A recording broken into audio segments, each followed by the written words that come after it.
Welcome everyone to this third in a series of 3 meetings convened by the Communist Party as a way of planning around the global resurgence of the far and fundamentalist right, its impact and meaning in Britain and around the world. None of us, I'm sure, can deny the devastating realities affecting us all in different ways. My name is Charlie Weinberg. I am the chair of Hackney and Tower Hamlets branch of the Communist Party, where the original idea for this series of meetings emerged. We're a small branch, and with the support of the party, we're very pleased to bring a Marxist perspective to this important, timely and challenging conversation. Our first meeting was held in July with Joe Sims from the Communist Party USA and Vijay Prasad talking with Mary Davis about the modern meanings of populism, the experience of fascism, particularly in India and the USA. We followed in September with a discussion between the economist Radhika Desai, Mariam Diwali of the All Indian Women's Democratic Association, and Harjit Bains from the Indian Workers Association, who thought through the realities of life in India, Harsif Bains, I'm so sorry, who thought through the realities of life in India and the Marxist response. Tonight, we'll join Mary Davis, Alex Gordon and Liz Fekete for the final round of thinking about fascism, its history, and the local, national and material realities of it in Britain. I'll introduce each speaker in turn and they will each take no more than 20 minutes to share their thoughts. I'm sure they could, given half a chance. During the speaker's time, you will be able to ask questions which will be collated for discussion at the end of the contributions by all 3 speakers. I'll be keeping an eye on the Q&A and I'll do my best to include as many as possible in the time we have allowed. We will finish at 8:30, so please bear in mind the time limits when you're formulating your questions. And if there's enough interest, obviously, we can always host another event. Before we start, just to say that I'm aware we may not always agree about everything, even on the left, but if there was ever a time to find ways to bridge differences and build solidarity and resistance to true hate, surely it is now, and I hope we can do something towards that this evening. In that spirit, I'm very pleased to introduce, I'm sure known to nearly everyone, if not everyone here, Mary Davis. Mary is a historian. She has written, broadcast and lectured widely on women's history, labour history, imperialism and racism. She was awarded the TUC's Gold Badge in 2010 for services to trade unionism. Mary is one of the founder members of the Sylvia Pankhurst Memorial Committee and a Charter for Women. She currently serves on the Morningstar Management Committee and on the Executive Committee of the Communist Party of Britain. Mary is Secretary of the Marx Memorial Library and Workers' School and Secretary of the Women's Liberation Alliance. Mary. Thank you, Charlie. This series, as Charlie's mentioned, there were 3 aspects to it, and overall it was an attempt that we wanted to introduce to analyse this phenomenal world ride. We've described it, but the question is, have we understood it from a Marxist perspective, and have we answered the crucial question that has been raised so far, but so far unanswered, that is populist nationalism the same as fascism? So I want to start off by looking at various Marxist writings on fascism itself, and then to see whether or not any of this is applicable to the current situation. And obviously, I'm looking at a Marxist analysis. I'm not looking at many other different views of fascism. And I'm going to try and summarize this very, very briefly, because many Marxists have written about fascism. Clara Zetkin wrote about fascism, Bordiga, Trotsky wrote about fascism. I just want to look at 3 that I think are the most, whose analysis are the most lasting in a sense, and that is Gramsci, Togliatti and Dimitrov. Gramsci saw fascism as a response to what he called a crisis of hegemony within capitalist society. He argued that when the ruling class could no longer maintain its dominance through consent and cultural leadership, it resorted to coercion and force, and this paved the way for fascism. So it wasn't just merely a brute reaction, but it involved the creation of a new type of political and ideological alliance that attempted to mobilize mass support by drawing in many others. Togliatti did not disagree with Gramsci, but he made the point, and that's a very important point in my opinion, that fascism wasn't simply a tool wielded by the bourgeoisie in times of crisis, but rather it was a complex phenomenon that sought to build a new form of mass political consensus. And he emphasized that fascism was capable of integrating and mobilizing around broad layers of society, including elements of the working class, not just the petty bourgeoisie, as many other Marxist writers like Zetkin and Bordiga had asserted. So he made the very important point, or he argued strongly against what he called schematism. I don't know what the Italian word for that is, probably something schematismo or something. But that is to say that he argued that fascism took different forms in different countries, but it wasn't enough to say that it was simply a synonym for reaction, authoritarianism, and terror. And Dimitrov, who writing slightly a couple of years later, defined fascism, I think it's probably the most famous definition of fascism from a Marxist perspective. He defined fascism as the open terrorist dictatorship of the most reactionary, most chauvinistic, and most imperialist elements of finance capital. He said that fascism didn't arise just from the petty bourgeoisie alone, but rather it represented a conscious strategy by monopoly capital to crush the working class resistance and destroy all forms of democratic organisation. And that's very important. I want to come back to that. So, is there anything in common with all of these movements, all of these definitions, and which is best? Well, the thing to note is that those three and the three that I haven't mentioned were all writing before the Second World War. They were writing primarily in the 1920s, well, that's Zetkin, and the 1930s. Because I've singled out Togliatti, Gramsci and Dimitrov, I obviously think their definitions stand the test of time, especially because they don't just emphasise the role of the petty bourgeoisie. But this still raises the question about whether what we've described as right-wing populist nationalism in these three webinars that we've held is fascism. So let's look at at this question today. My argument is that we are not witnessing fascism today, although the movements that we've looked at in India, in the United States and throughout Europe bear many of the hallmarks of fascism, i.e. aggressive nationalism, the so-called charismatic leader, although I'm not sure you can call Farage charismatic, but anyway, but nevertheless, the leader, like Trump, the trend to authoritarianism, the whole national culture thing, the xenophobia and racism. But actually a very important element of this is all this underlined by this new theory, the so-called Great Replacement theory, which I want to just say something about. The Great Replacement theory is a contemporary far-right conspiracy narrative that claims that there's a deliberate effort to replace the native population of a country, typically understood as white European or white American, with immigrants, particularly from non-European and predominantly Muslim backgrounds. This theory has gained traction in various right-wing and nationalist circles across Europe and North America, and it's often used to invoke and justify anti-immigration policies and stoke fears about demographic and cultural change. So whilst this is not synonymous necessarily with classical fascism as defined by thinkers like Gramsci and Togliatti or Dimitrov, the Great Replacement theory shares similarities with fascist ideology in its use of scapegoating, conspiracy, and the mobilization of anxieties about social and economic instability. And it serves as a rallying point for contemporary far-right movements.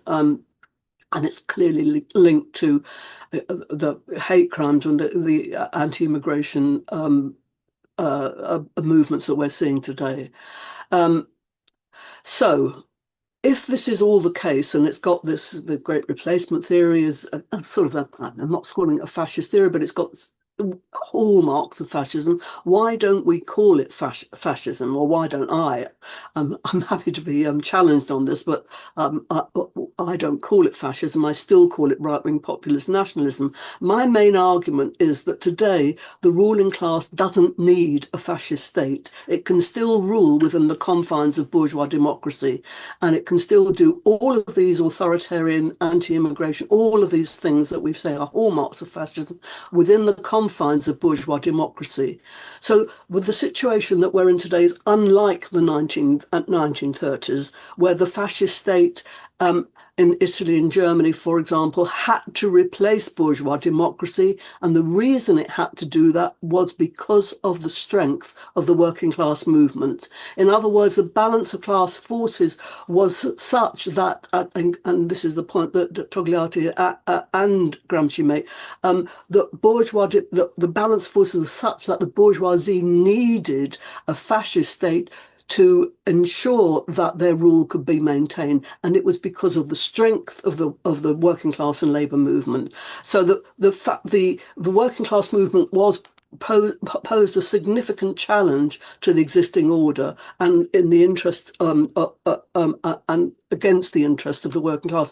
So in response, the traditional systems of bourgeois democracy, characterised by parliamentary institutions, civil liberties and so on, was deemed insufficient by those in power to maintain control. So this shift wasn't simply a matter of preference, was necessitated by the intensity of class struggle, which forced the ruling class to abandon democratic norms in favour of a regime that could more effectively maintain their dominance. So now so the fascism isn't necessary in the current era, largely because the ruling class does not face the same threats to its power as it did in the 1930s. Today, the mechanisms of bourgeois democracy, parliamentary systems, legal frameworks, blah, blah, blah, media control, are generally sufficient for maintaining social order and elite interest. And obviously, this isn't going to hold forever, and it might not hold forever. But at the moment, that's how I would see it. And that is to say, therefore, that this period that we're in is unlike the 1930s, precisely because the level of class struggle, class combativeness is not at the same level.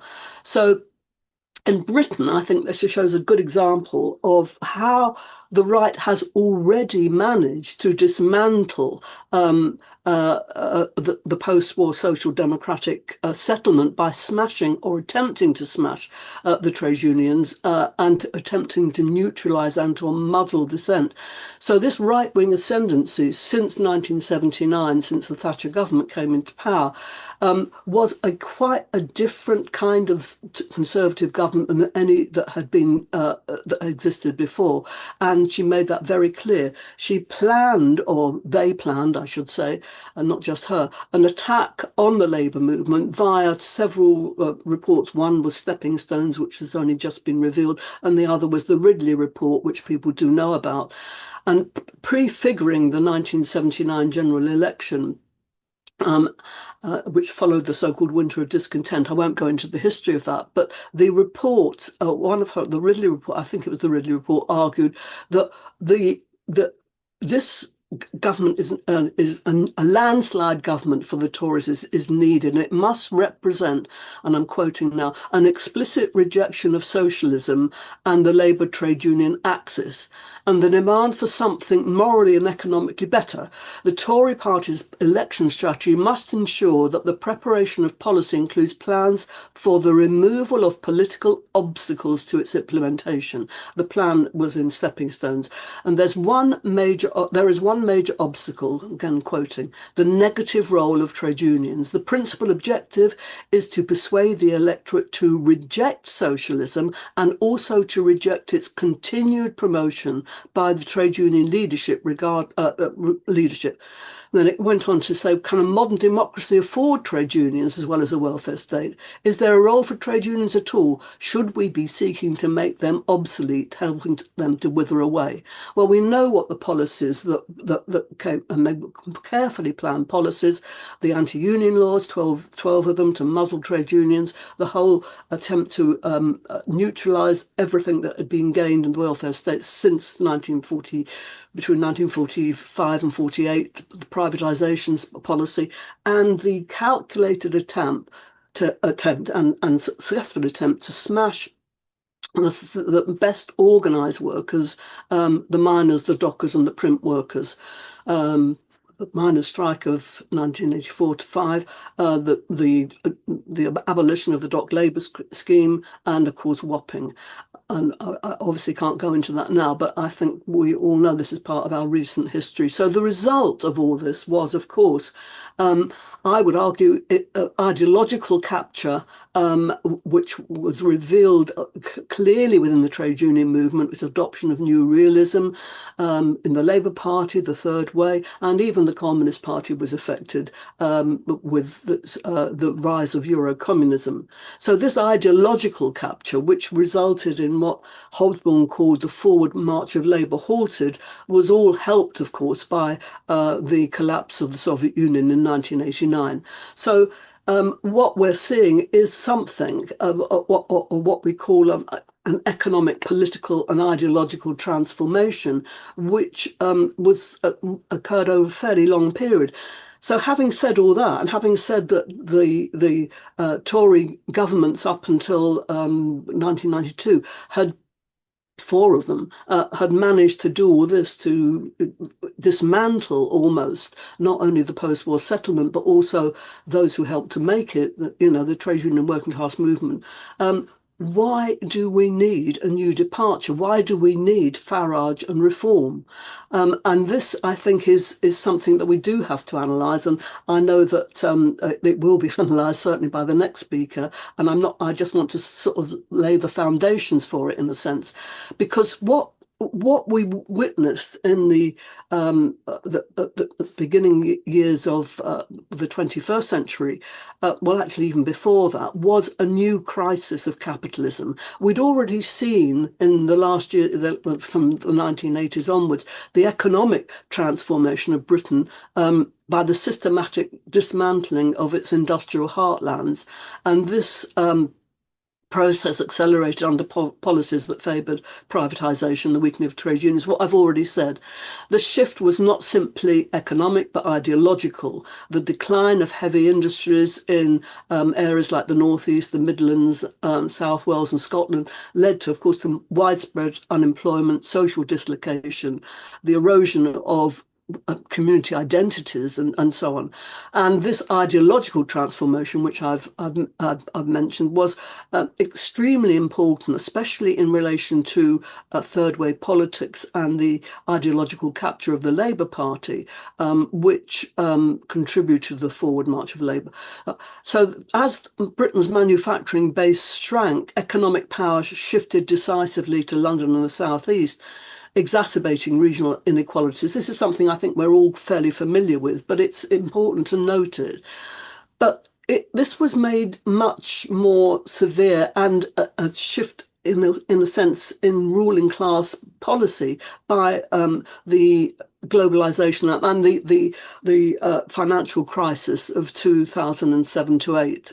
That crash marked a critical juncture in the trajectory of global capitalism, exposing deep-seated vulnerabilities not only with the financial system, but it precipitated a crisis, as everybody knows, throughout economies worldwide. And the collapse of these major financial institutions, triggered by reckless spending and complex derivatives, lack of regulatory oversight, led to the credit crunch and dramatic contraction in economic activity. They were bailed out, but with stimulus packages and so on. I won't go into details of that, but the recovery from this crisis was anything but straightforward.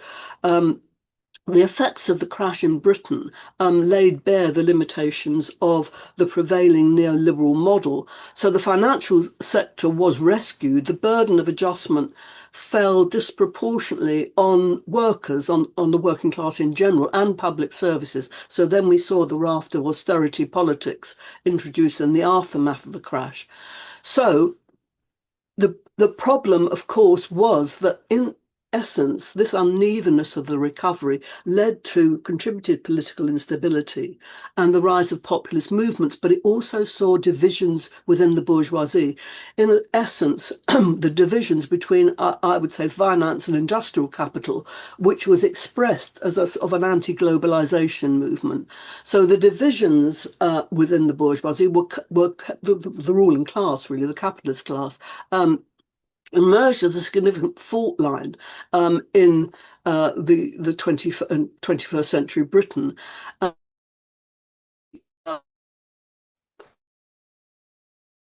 Rooted in production and tangible goods, found itself increasingly marginalized as finance capital rose in influence. So this tension was notably expressed through the sort of anti-globalization movement, but actually it wasn't just that. There were also anti-globalizers within the ruling class.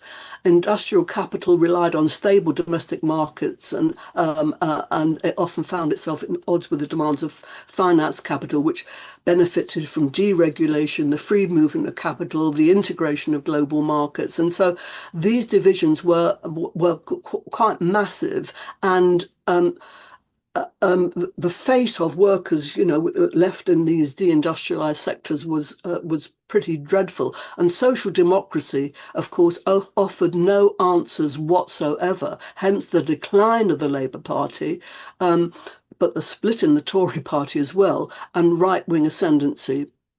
So social democracy failed to provide any effective solution to the challenges posed by economic transformation and crisis.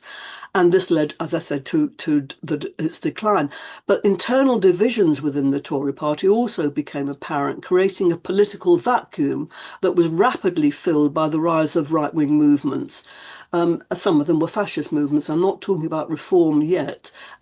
These groups capitalised on the disillusionment left in the wake of social democracy's shortcomings, massive shortcomings. But the Tories themselves were increasingly viewed with suspicion due to their association with, just with austerity politics.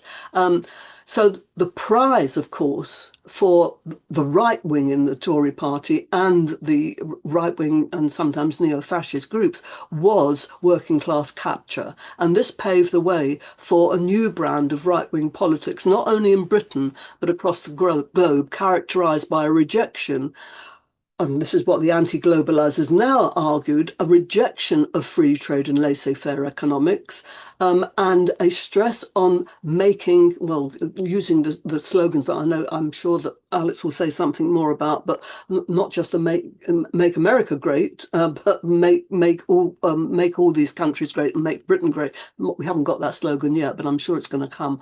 And so these movements advocated for protectionism, for national sovereignty, a more interventionist approach to economic governance, and this reflected a widespread shift from the economic orthodoxies that had dominated previous decades.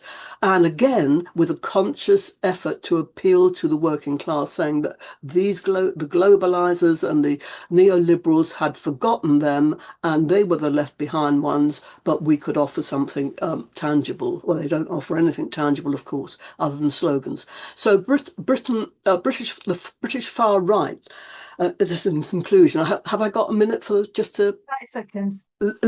Seconds, okay. So the British far right has largely operated within the bounds of parliamentary democracy.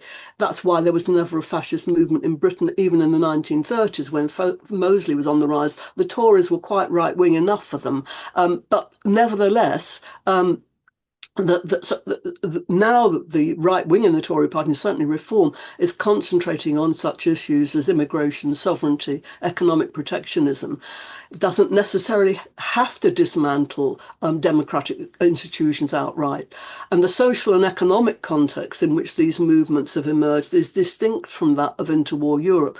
The decline of manufacturing, the rising regional inequalities, the failures of social democracy and neoliberalism have created fertile fertile ground for right-wing populism, but not necessarily for a mass fascist movement. So whilst the far right represents significant challenges to the existing political order, it's best understood as a reaction to contemporary to the crises, rather than a revival of fascism in its historical sense. So the question is whether or not it remains within this framework.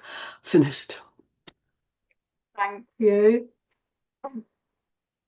To anyone who can fit 100 years in 20 minutes, there's an awful lot to digest and process in what you've just shared. Thank you very much indeed. And I suppose the idea that 100 years ago fascism was required in a way that perhaps it isn't any longer in this country is a really good starting point for me to introduce Alex Gordon.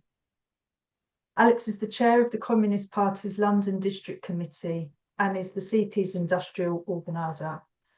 Alex is a lifelong trade unionist and former president of the National Union of Rail, Maritime and Transport Workers, the RMT, which takes part in anti-racist and anti-fascist mobilisations and works to educate its officers, reps and members on the false narratives of the far right.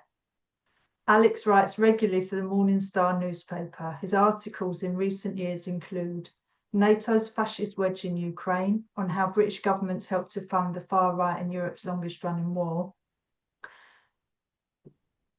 Our United Front Against Tory Austerity and Authoritarianism, which argues that linking up existing strike actions with demands for housing, fuel, food and decent work holds the key to rebuilding class consciousness. And I don't know if he put this one in as a joke / test, but also the anti-racist anthem Given New Life, which reviewed Glasgow band The Tentimentals 2024 re-release of Die Moorsoldaten, the Pete Boggs Soldiers, that classic popular Christmas, the anthem of German anti-fascism. Alex, 20 minutes. Okay, thanks very much, Charlie. I hope you can hear me okay. I can see you got your thumb up there. Okay, thank you. I think, significant the Communist Party is examining the phenomenon of right-wing populist nationalism in an international context, because while the far right likes to paint itself as the great enemy of globalism, the current far-right movements are international in scope and funding, and openly pro-capitalist and pro-oligarch in terms of their policies. And the first webinar in this series looked at the far-right populism in the United States, the so-called MAGA movement, Make America Great Again. See how well that's going. The second webinar discussed the phenomenon of far-right populism in India and Europe. And this evening, we're looking at the history and evolution of the far right in Britain. And I'm going to chart the trajectory of Britain's far right from its earliest manifestations through to the current examples of Reform UK's electoral challenges and this summer's flag protests. And I want to focus and their focus on illegal migration. And I want to emphasize certain continuities, but also what the Communist Party considers to be the biggest difference between the British far-right political formations of the past and those of today.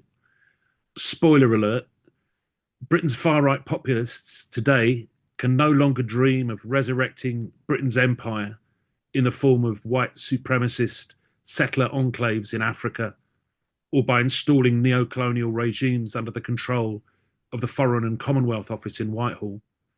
Britain's imperial power on the world stage has long departed. So the new far-right populists have gone where the money is. That's Silicon Valley. And they take their cue from US fintech bros and financial oligarchs such as Elon Musk and Peter Thiel, who openly evoke fascist symbolism and ideology and sponsor far-right copycat movements to further their own business and political interests. And he who pays the piper calls the tune.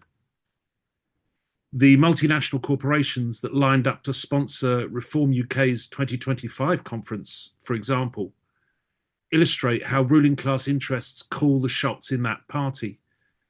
Funding for Reform UK comes from firms that trade in climate change relativism and denial, high tech, and from at least one British government-sponsored arms industry giant, Kinetic, which focuses on advanced technology for the armed forces. Kinetic is a product of the privatization of the Ministry of Defence's Defence Evaluation and Research Agency in 2001. The company receives over 80% of its revenue from UK taxpayers. Kinetic's largest single shareholder, Christopher Harborne, who lives in Thailand, bankrolls Reform UK.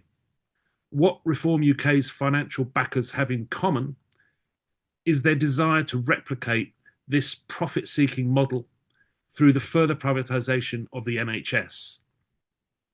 The Communist Party argues that Reform UK is in reality a stalking horse for US imperialism and private health corporations, and a fifth column threatening the working class in this country. Reform UK acts as a transatlantic chapter of MAGA politics. It wants to roll back gains in education. It plans to privatise the BBC by selling it to US media giants. It calls to scrap net zero carbon targets and ramp up drilling for oil and gas. It's in favour of fracking. It focuses on so-called wokeism to deflect from popular anger at profiteering, inequality and injustice. All this makes today's far right in Britain different from historical far right and fascist organisations in at least one important respect. Today in Britain, the far right operates at the behest of a faction of US finance capital, as cheerleaders for US imperialism in decline, rather than as nostalgists for the British Empire, as fascists did in decades past.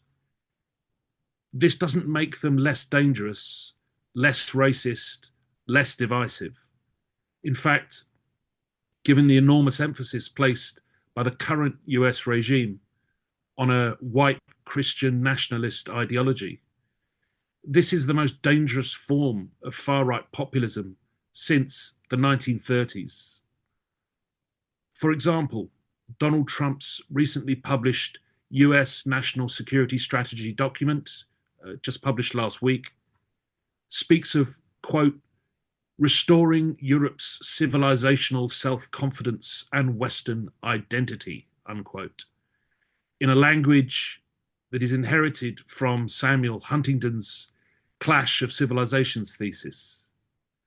But it is important to understand that far-right populism in Britain today is different from the past, and it represents a type of what I would call comprador fascism. To unpack what that phrase means requires an understanding of two terms. Firstly, comprador bourgeoisie, which is a term used by Marx to refer to a segment of the local capitalist class in a colonized or neo-colonized country. In a country that is not sovereign, the comprador class serves the interests of foreign imperialist powers rather than leading the development of an independent national economy. This means that they act as intermediaries, which is literally what the word comprador means. Intermediaries for foreign capitalists, often at the expense of local industry, farmers, and the working class. Secondly, fascism, which, as Mary has already said, was defined by George Dimitrov in 1935 as the open terrorist dictatorship of the most reactionary, most chauvinistic, and most imperialist elements of finance capital, is characterized by dictatorial power, forcible suppression of political opposition, ultranationalism, militarism, a belief in a natural or divinely ordained social hierarchy, and the subordination of women, individual and class interests to those of the perceived nation or race.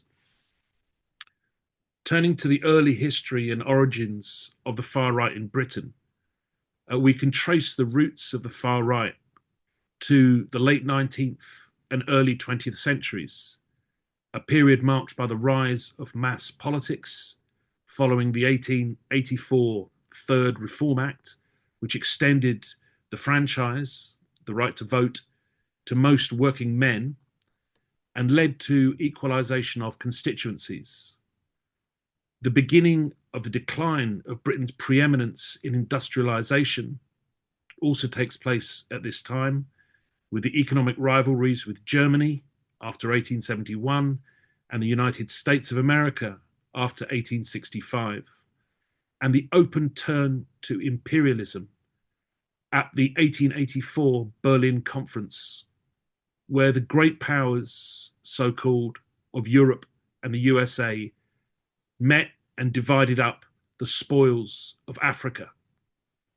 The far right emerges following this period, firstly in the form of the so-called die-hard wing of the Tory party, an influential but unofficial far-right faction before the First World War, defined by their extreme opposition to liberal government policies, such as curtailing the power of the House of Lords, which the Liberal government tried to do in the Parliament Act of 1911, opposition to Irish Home Rule, support for protectionism, and something called imperial preference, a policy of imperial tariff reform, which has some corollaries, you might think, with Trump's tariff policies today, in order to counter free trade and bolster the British Empire.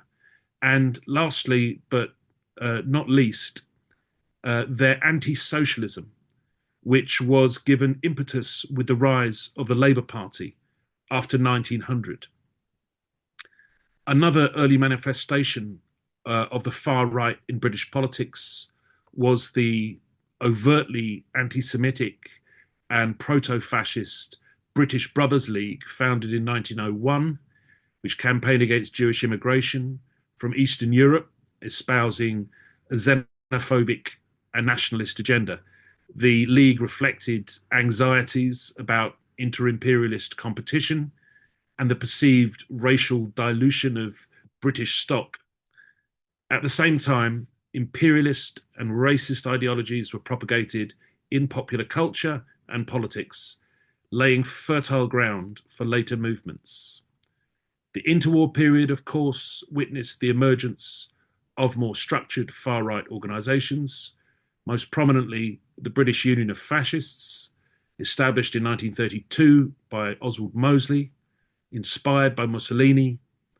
The British Union of Fascists adopted a paramilitary style, black shirts, uniforms, and a platform of authoritarian nationalism, and it argued for Britain to join the axis of fascist powers against the Soviet Union.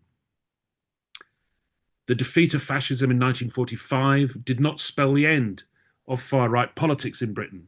The immediate post-war period saw the formation of groups such as the Union Movement in 1948, again led by Mosley, which sought to revive fascist ideas in the context of a declining British Empire and the onset of the Cold War, by evoking a pan-European nationalism with its cornerstone policy that Mosley called Europe a Nation, which advocated for the political and economic integration of Europe into a single sovereign state. You might think there are some echoes that you've heard in recent years of that political idea. Racist reaction to immigration from the Caribbean, South Asia, and Africa became the central theme for the British far right in this period, with groups like the White Defence League and the National Labour Party, which later merged to form the National Front in 1967.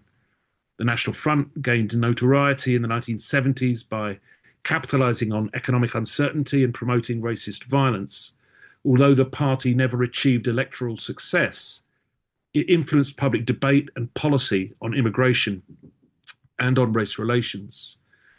In the 1980s, we witnessed the rise of the British National Party, founded in 1982, to rebrand far-right politics by moving it from street violence to electoral work, which had some limited local success in the early 2000s. The party's overt racism and neo-Nazi associations, however, limited its attempt to mainstream itself. All of these previous iterations of far-right fascist street movements, electoral parties and splinter groups from the right wing of the Tory party were confronted in Britain by mass anti-fascist movements. Next year, the 4th of October 2026, we will celebrate 90 years since the Battle of Cable Street, when the working class of the East End blocked the intended march route of the British Union of Fascists through Stepney. Elsewhere, in Stockton-on-Tees, in the northeast, Holbeck Moor, in Leeds, and in the Rhondda Valley in South Wales, anti-fascists in 1936 routed rallies by the far right. And that tradition of militant anti-fascism continued in the post-war period, with physical prevention of fascist mobilizations where possible and mass opposition to fascist marches, from the 62 group to anti-fascist action in the 1980s and 1990s. More recently, figures such as Stephen Yaxley Lennon have harnessed their digital platforms and anti-Islam rhetoric to gain national and international attention, particularly through groups like the English Defence League and its satellites. Islamophobia has become the common currency of the new far-right populists.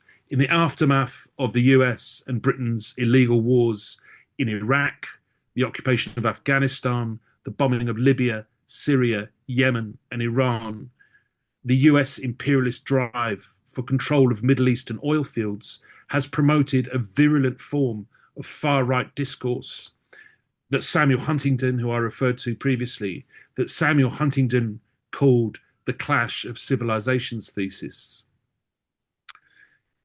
Since the 1980s and in what we would call the digital era, there's been a further evolution of the far right.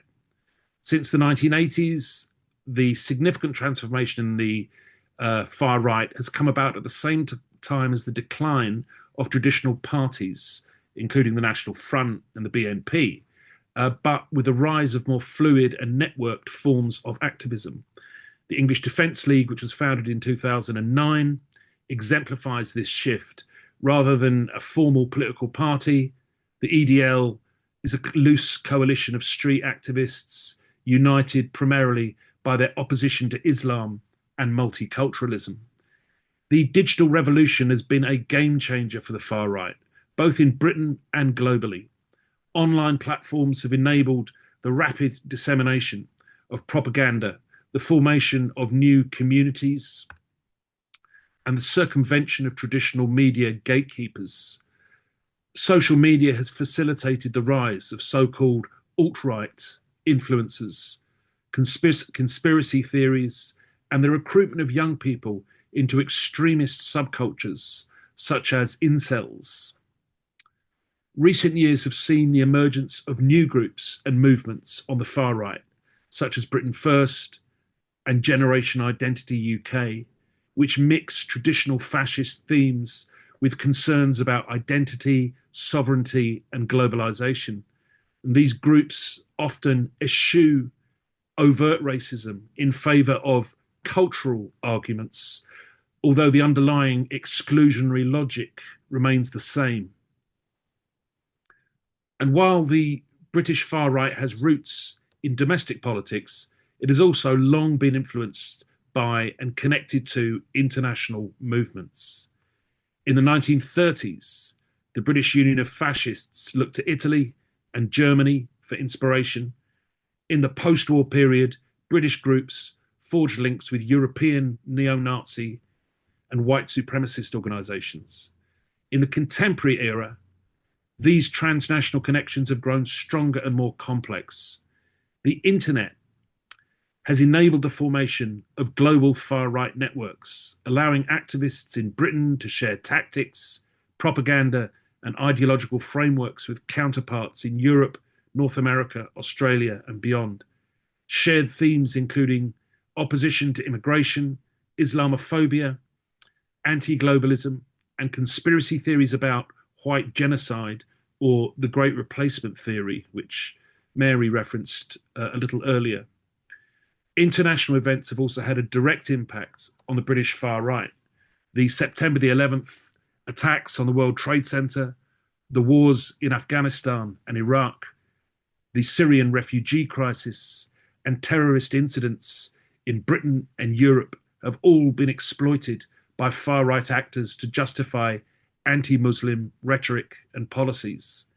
The election of populist leaders such as Donald Trump in the United States has emboldened far-right movements in Britain, providing new models such as MAGA, new sources of funding such as Musk, and a sense of global momentum. Transnational organisations such as the Pan-European Identity Movement have established branches or networks in Britain, fostering collaboration on campaigns and demonstrations. Financial and ideological support has sometimes flowed across borders, and British far-right figures have participated in international conferences and online forums. The Christchurch attack in New Zealand in 2019, perpetrated by an individual deeply immersed in online far-right networks, served as a grim reminder of the global reach and potential consequences of these connections. Just to look at recent trends and the impact of global events, migration, and online platforms. In this ongoing debate over immigration and national identity and hostility to multiculturalism remains a central theme of the far right in Britain. However, the influence of global events and digital technology, along with the decline of mass political parties, has transformed the political terrain. Online platforms have enabled the rapid spread of far-right memes, videos, and conspiracy theories, reaching audiences far beyond the traditional activist circles. Encrypted messaging apps, alternative social media sites, and anonymous forums have facilitated the organisation of protests and harassment and doxing campaigns, as well as the radicalisation of vulnerable individuals.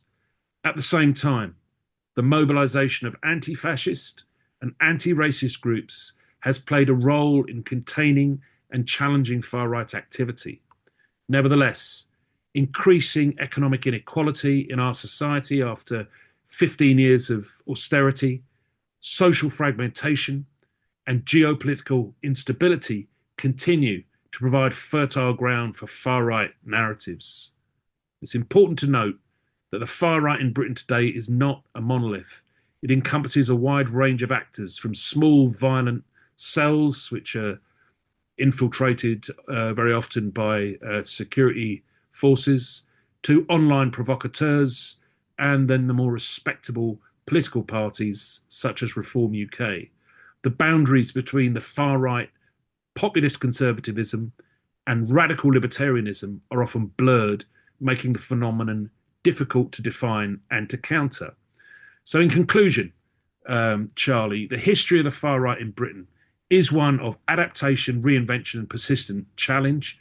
From its earliest days of xenophobic agitation through the fascist experiments of the interwar period to the digital activism and international networks of today. And the international connections of the British far right remind us this is not merely a domestic issue, but part of a global phenomenon requiring vigilance, cooperation, and informed debate. For socialists and anti-racists, the need for mass mobilisation to counter and disperse far-right attempts to dominate the political space has never been more important.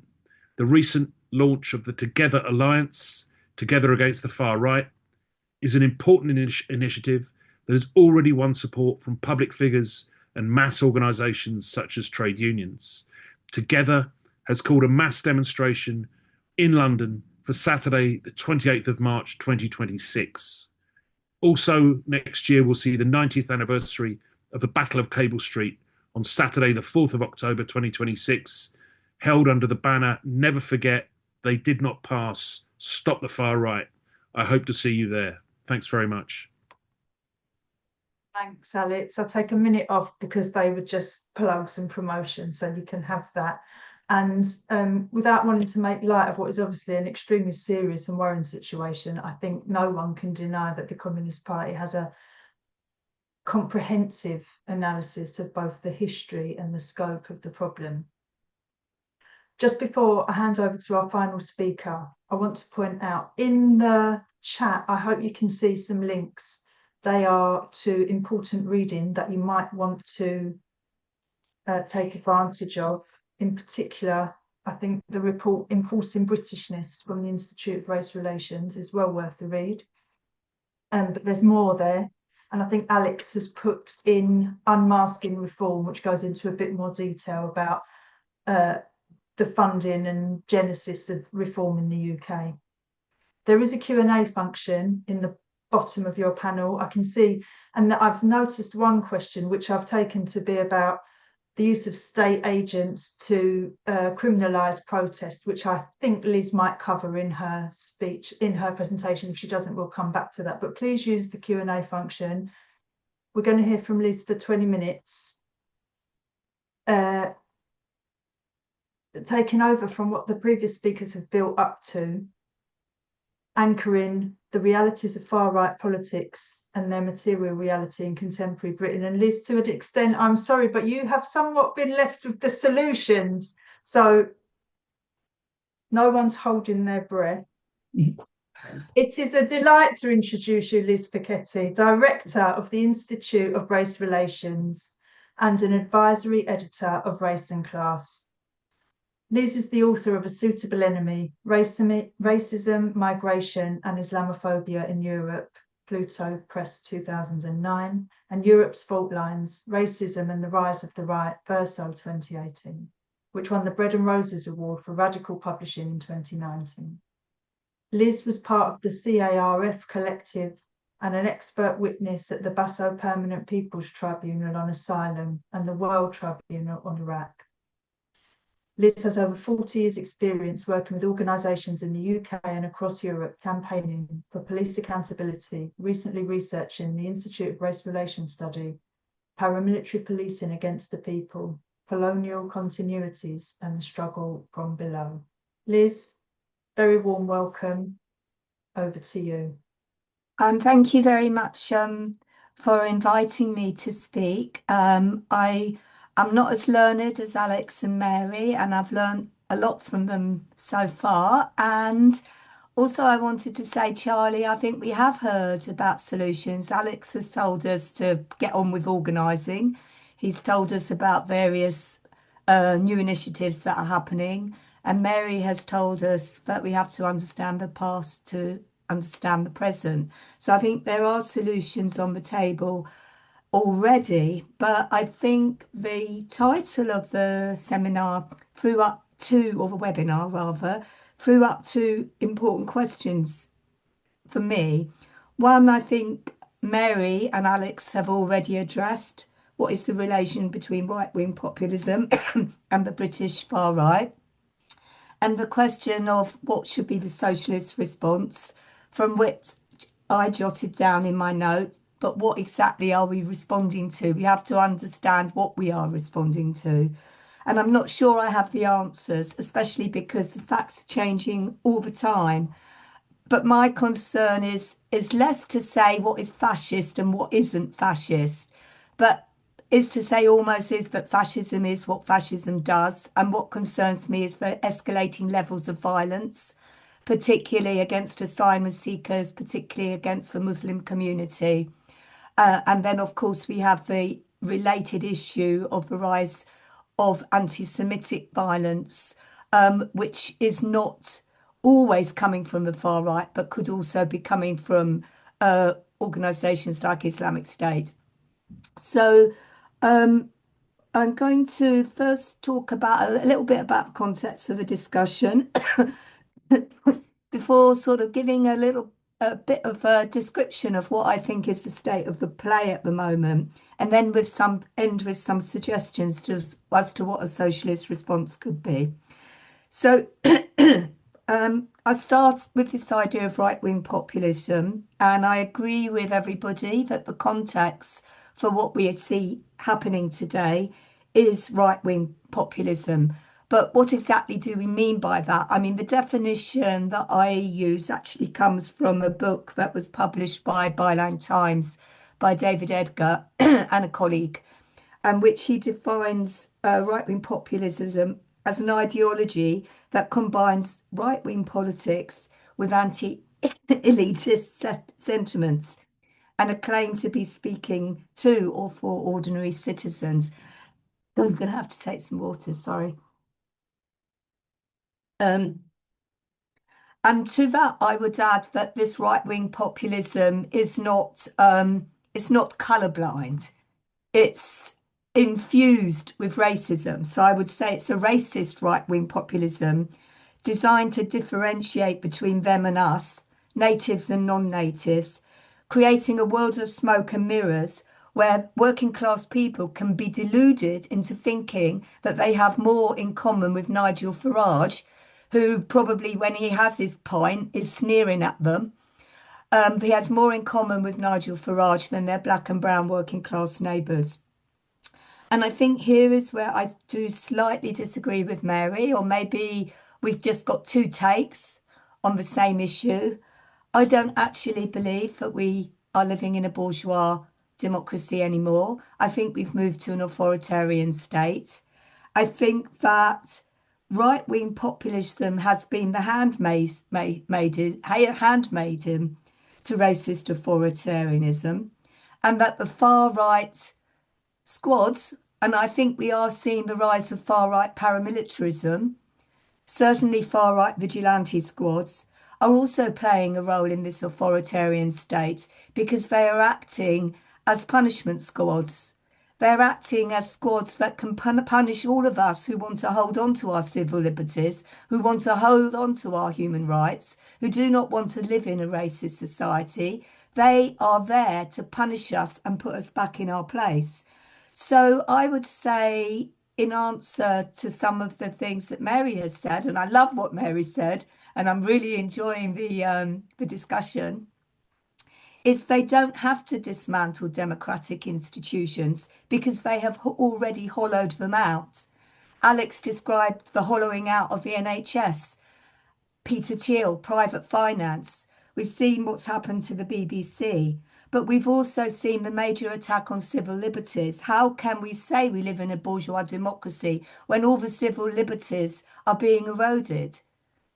We've seen the erosion of the right to protest. We've seen the attack on Palestine solidarity. We've seen the abuse of the anti-terrorist laws to criminalise civil disobedience.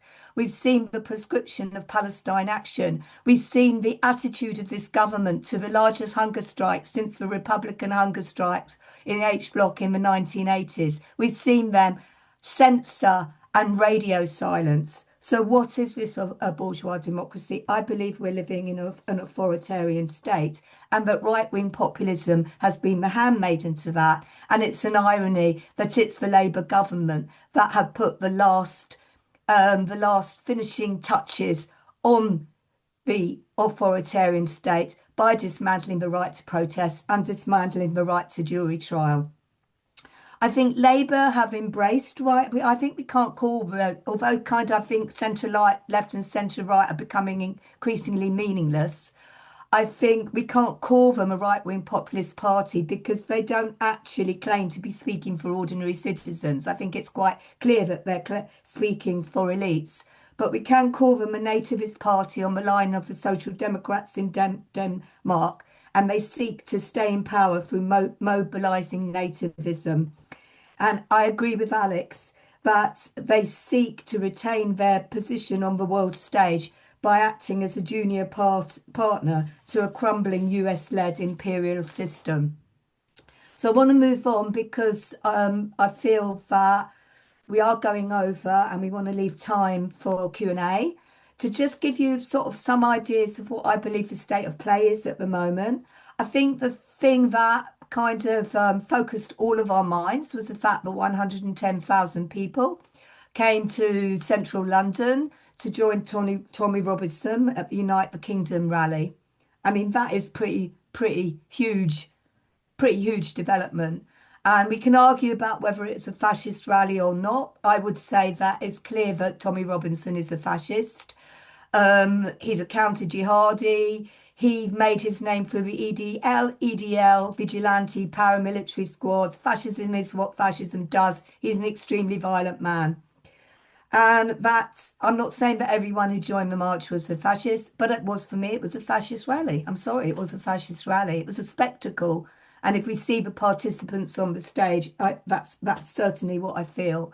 It was followed by Operation Raise the Colours that Alex has mentioned, the flag and St George's Crosses campaign, which was manipulated and orchestrated by the far right and has led to a massive upsurge in racist violence across the country.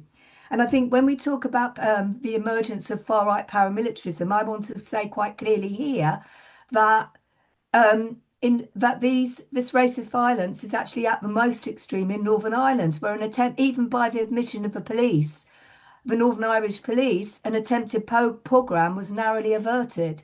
And here you see the far right learning from the Ulster Unionists, who have their own experience of organising paramilitary squads. So going back to the Unite the Kingdom rally, it was terrible, it was a shock, but in a way, all the signs were there. We've seen the far right embedding themselves in community for a long time. We've seen anti-migrant patrols, anti-mosque patrols for a long time. It was in 2014 that Britain first organised Christian patrols and invasions of mosques in areas with large Muslim populations.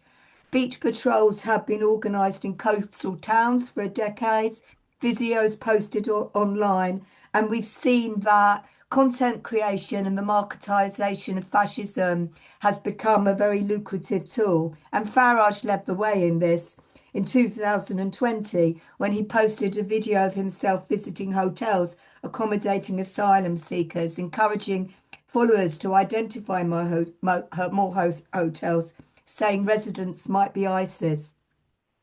Then I think we saw, even before the Unite the Kingdom rally, the signs were already there. We have the riots of 2024, and that's going to be a subject of a report that we hope to bring out in late January, which is is a major research project by Dr. John Burnett, who has looked at the criminal justice system's response to the far right riots. And interestingly enough, we've actually unearthed a trend where we see that a large amount of prosecutions were against Muslims and anti-racists and anti-fascists who responded to the riots, who didn't initiate them. I think our take on the riots of 2024 were they were not caused by the far right. The causal factors were actually in the state abandonment of working class communities.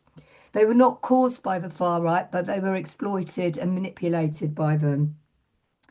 And then we saw this summer another summer of discontent with more protests outside asylum accommodation mostly. And here I think we've seen that the far right have been much more instrumental in those protests. And we hear on all the demonstrations, enough, you know, we love Tommy, all this stuff. So I think that is for context. And now I think I would say that there is both an English dimension, and I think it is mostly an English dimension rather than a British dimension. And there is an international dimension to what's going on. In our report, Enforcing Britishness, we point to the fact that we've moved from the numbers game to far-right vigilantism, and we highlight the central role that Enoch Powell has played in the development of both right-wing populism and far-right nationalism in the UK. And what we've seen is that, you know, in this hollowed-out parliament, in this meaningless parliament, I mean, I don't think anything important happens in Parliament anymore, except for, of course, more repressive laws. But there's no checks and balances anymore. There's no democratic checks and balances. But we've seen to a race to the bottom in Parliament in terms of policies on border security, immigration controls, which country can deport the most. And just as Powell gave a boost to the National Front and helped in usher in an era of racial violence. There is a connection today between Parliament's race to the bottom and the establishment of racist vigilantes. And they're always power like pretenders. Suella Braverman, Robert Jenrick, not to mention Keir Starmer with his Island of Strangers speech. So I'm not going to talk too much about the Americanization. I'll try and go through it quickly because I think Alex covered that really, really, really thoroughly. But I think it's quite clear that the United Kingdom march, I mean, who funded that march? They cannot sustain 110,000 people. They can't get those people out once a month, or even once every 3 months. A huge amount of money went into getting those people there. And more research needs to be done to find out that. It was a deliberate attempt, I think, to establish a kind of a form of MAGA in the UK and Make Britain Great Again movement. And Reformer up to their ears in this as well. Their Centre for a Better Britain is attempting to raise funds from sources linked to the MAGA movement. Farage's recent attack on the Marxist-controlled education system and teachers poisoning our kids came out of after a visit to a private Christian college in Michigan, which is the central node in the right-wing attack on higher education and brings the billionaire donors and the Christian conservatives together. So now they're turning to Christian nationalism, which is white nationalism, white supremacy, dressed up as Christianity. Farage is explicitly following the money, not just for private Christian institutions, but the Heartland Institute, which is another source of revenue. The foremost climate science group with extensive links to the Trump administration.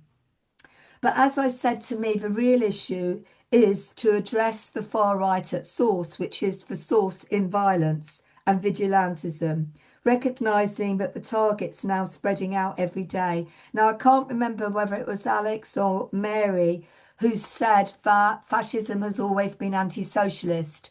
And I think as we see the targets spiralling out every day, I think what happened last week in Sittingbourne, where anti-immigration protesters disrupted a meeting of Swale Borough Council, where it was discussing a motion to join the District of Sanctuary scheme, is an important indicator of where they are going to put their energies in the future. That meeting had to be abandoned, the council's offices were vandalised, and the meeting had to be transferred online. So to finish off with some, if I can find my sheet of paper with that, my points about the socialist response. I think you might have, people might have heard that there's been a bit of a debate over the last year about we need a new left part, whether we need a new left party. Clearing my throat there. I personally believe that at the moment, what we need is to restore democracy, and that is the first priority for any socialist. So, I mean, I'm not a member of the Communist Party, I'm not a member of any left party, but I'm obviously a person with strong human values and strong socialist and left-wing opinions. And I do believe that we have to learn to be democratic within ourselves as a first instance. And we have to build local democracy from below. And I see that as connected to building an everyday anti-racism and an everyday anti-fascism. The mobilisations are important. We can't have a situation that we've had over the summer where the far right were mobilising more people than the anti-fascists. We have to change that. But we also have to build community defence and build mutual aid. And that's what I see, what I believe I see, and what we monitor every day at IRR News. And I do encourage you to sign up and see our regular calendar of racism and resistance. We are seeing that actually, I think Operation Raise for Colours backfired. A lot of people got really, I don't want to swear online, got really fed up of having a form of patriotism thrown at them. So they've been doing their own things, simple little things, everyday things, taking down graffiti, welcoming people. And you know what? I think mutual aid and community defence lie at the heart of socialism. These groups might not identify as socialism, but they carry the seeds of socialism within them. I think we need a national movement against the racist violence and the violence of the far-right enforcers. Again, because an injury to one is an injury to all. Oh, what could be more socialist than that? And to end with a quote from somebody who was my mentor at the Institute, A. Sivanandan, who was the first director of the new Transformed Institute, who, if he was still alive, would be 102 on Saturday, and I'm beginning to feel about as old myself, but I'm a few years younger. And Siva, as he was known to his friends, famously used the slogan, "For the class and for the people," by which he sought to encapsulate his philosophy that struggles against racism and class exploitation are interconnected and must be fought holistically for the benefit of all humanity. Thank you. I survived. Sorry about Thanks, this. Liz, very much. Beautifully done. Thank you.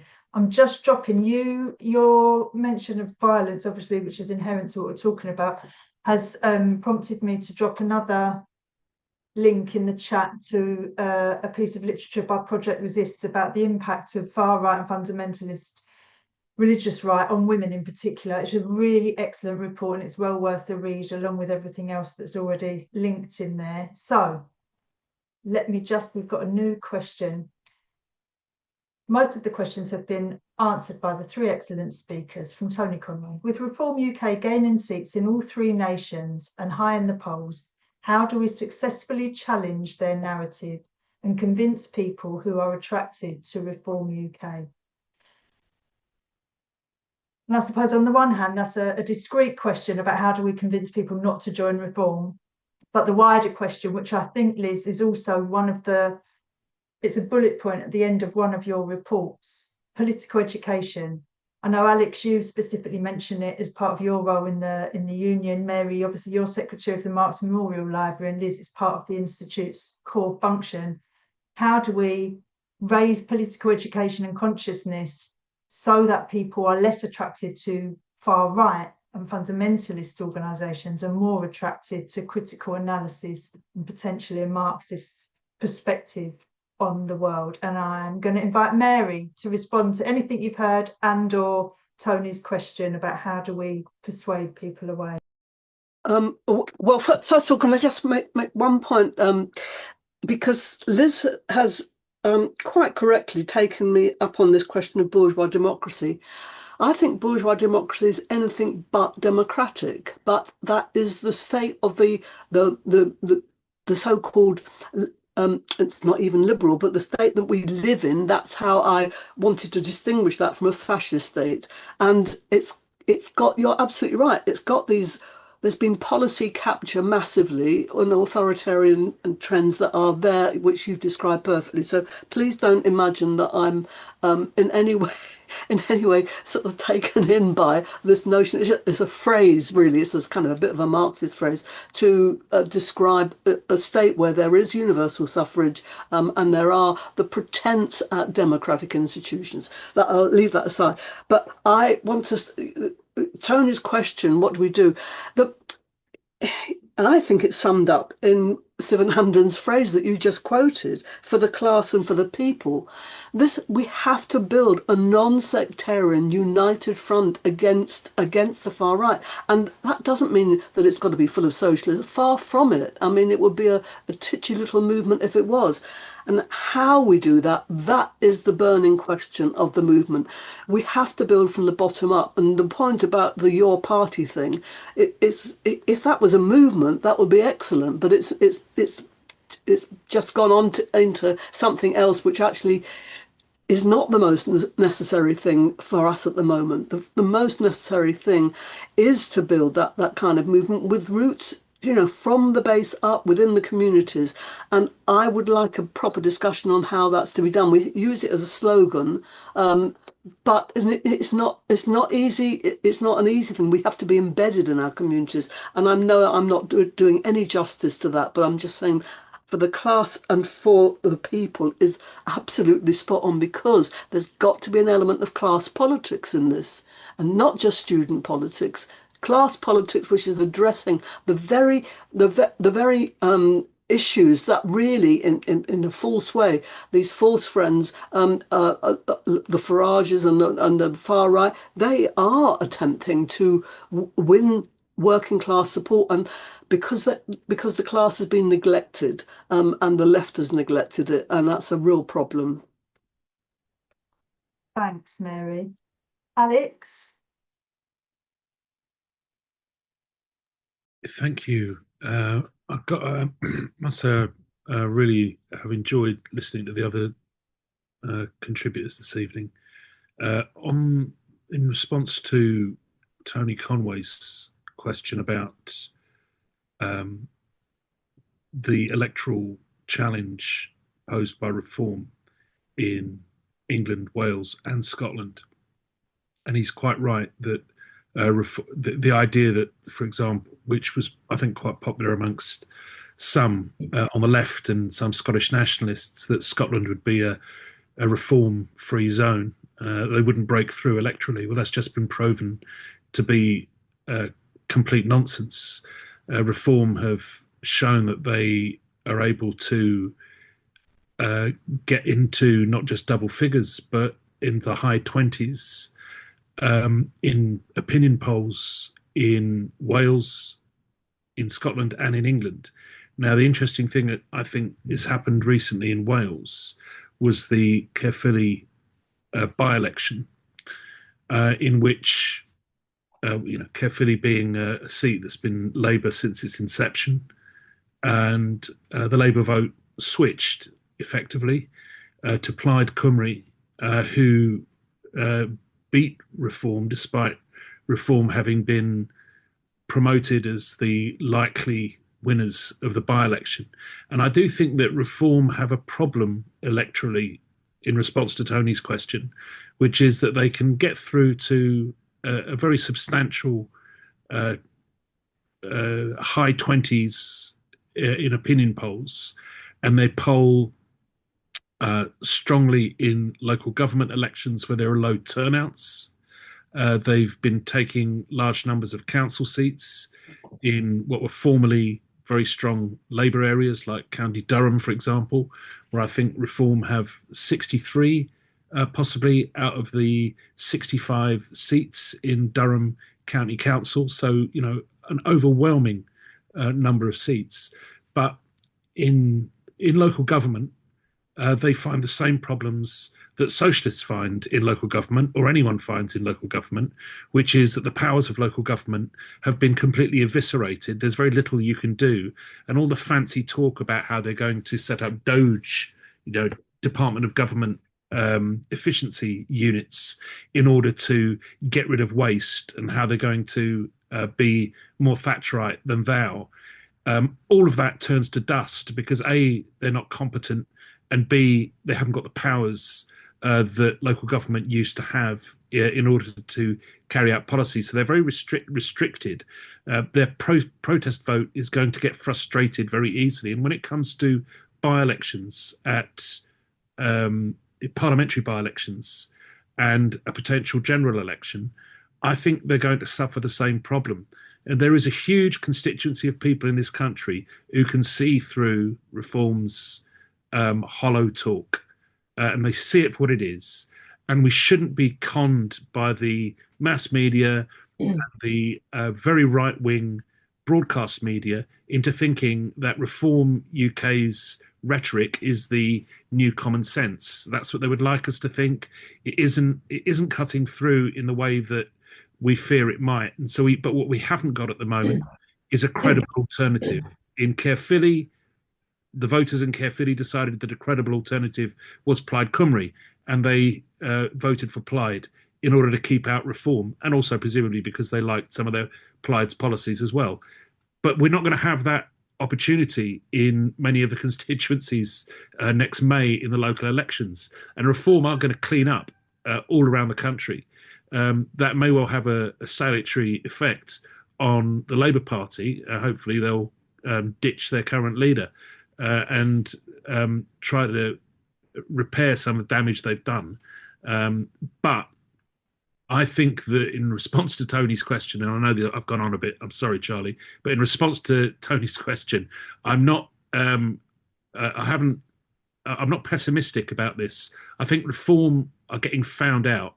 What we haven't got is a credible electoral alternative to stop reform in every constituency where we need one. And that's going to be the key over the next 3 or 4 years. Thanks, Alex. Liz, I don't know if you want to add anything to either of those or to Tony's question. I'll try and be brief. It's all right. Just because I don't think I've got much voice left now. I just agree with everything everyone has said. I think Mary is quite right to say we have to build a movement. I think that Alex is quite right to say we haven't got the electoral alternatives. And I think Mary again is quite right to say we need to be embedded in communities. I think the trade unions have a massive role to play in exposing reform to their members, in persuading their members not to vote for them. And I'm afraid that does mean addressing questions like racism. It does mean addressing questions like people have to understand the nature of the world that they live in and that why the world produces refugees. We need political education desperately. But I'd just like to say that I do believe, as a person who is getting older every day, I got my freedom pass this morning, very excited about that we all have a role to play. And, you know, we've seen that with the Palestine Action prescription. The role that older people have played has been phenomenal. And I'll just say that I do believe with reform, it's human contact with reform voters that is the most important thing. And not giving up on them and speaking them and persuading them. And I use the example of a very dear friend of mine who is in his late 70s. He's just had a quintuple heart bypass. And he spends his time talking to his carers who vote reform and sort of gently telling them, no, I don't agree with you. And they sit and they listen and they change their views. He takes his time talking to the ladies on the tills at Morrison's and they start to change their views. And I agree with Alex, it's not a foregone conclusion, the inevitable rise of reform. Personally, I think they may have got too high too soon. And with, you know, with everything that they're seeing that they're doing in local government, that it may be working against them for the next election. But I don't take any hope from that because I already believe we have a reform-like government.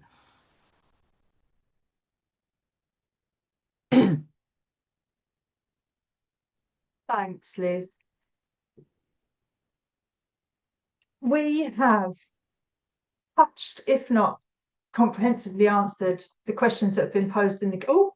as she speaks, another one appears. There was a request for a summary of key points, which Mary has kindly suggested there'll be a recording of the speakers' presentations afterwards. And hopefully, as we draw to a conclusion between us, we will give a flavour of some of what's been raised, the questions posed and the kind of thought-provoking contributions that speakers have made by summarising really some of the concrete proposals for how do we move forward. I think Mary, first and foremost, has suggested that we need to have another meeting at least to think about when we talk about mutual aid or community defence or solidarity or allyship, what do we actually mean in concrete? How do people go from not being involved or not knowing how to access that to making it a reality in local neighbourhoods, in blocks of flats where you might not know your neighbours, as is such a common refrain. 2, political education. The Marx Memorial Library runs a whole series of political education, offering a Marxist analysis, understanding theory and history. Exactly as Liz has said, without those things, it's very difficult to understand and contextualise the world that we live in today and how to get involved. Conversations, building solidarity with people you know and people you don't know.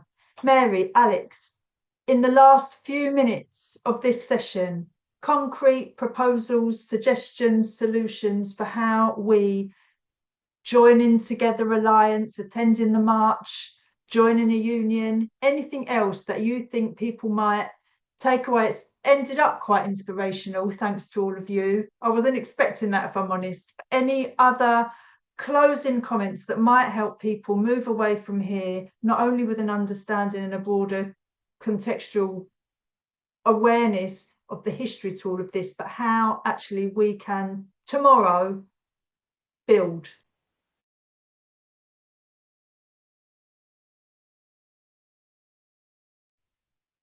Alex, I'm hoping you're about to speak. Okay, yeah, sorry, I wasn't sure if you were inviting me to speak or somebody else. So I think I'll be very brief. I do think that one of the strange things about the MAGA movement and Trump's election in the United States last year is the fact that he dubbed himself as the peace president. And a lot of people who voted for him because they thought he was going to put an end to the forever wars, which, strangely enough, is a theme in far right discussions. They obviously have a number of rather conspiratorial and explanations for wars, and non-materialist explanation for the number of wars that have been a feature of the last quarter of a century. But I do think that with what's happening to Trump, what Trump is doing now, for example, in Venezuela, where I believe this evening he's declaring war on Venezuela. At least that's the rumors that I'm getting. I think that coalition that they created around MAGA is going to fall apart under the weight of its own contradictions.